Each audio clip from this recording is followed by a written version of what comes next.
I woke up that morning to a silent house. At first, it didn't feel strange. I assumed Aisha just headed out early for work. But as the hours crept by, the stillness grew heavier, almost unsettling. I called her phone straight to voicemail. I sent a text, no answer. I tried to stay calm. Maybe a sudden meeting, a last-minute work trip. Maybe she simply forgot her phone. But by night, the tension in my chest was unbearable. Her side of the bed was untouched. Her coffee mug was missing. Her favorite scarf no longer hung on the hook. Every little thing hinted that she was gone. But why without a single word? I searched through our messages, our emails. Anything that might offer a clue, nothing. I paced the living room, hands trembling. I reached out to friends, to her friends, anyone who might know something. But every response was the same. She hadn't said a thing. With every hour, my heart sank deeper. That night, sleep didn't come. The silence felt like a warning I couldn't decipher. 2 weeks slipped by. I had convinced myself of the worst, that she wasn't coming back. I felt hollow, yet everything reminded me of her laugh, the way she made my tea exactly how I liked it.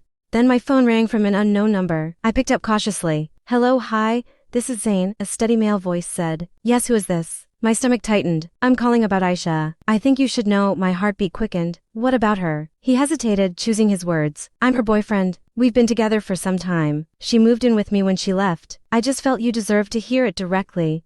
It felt like the ground collapsed beneath me. My voice barely escaped. You what? Look, he said gently. I didn't want to be the one to hurt you. But she wanted a new start. She said she couldn't keep going the way things were. I didn't ask for details. I just knew she needed support. I ended the call. My hands shook uncontrollably. I dropped onto the couch, staring at nothing. The betrayal wasn't just in her leaving. It was in the secrecy, the lies. The way she dismantled our life without a single goodbye. Moments we shared. Jokes we laughed at, suddenly they felt false. I thought back over the past months. The small hints I'd brushed aside. The messages she hid when I walked in.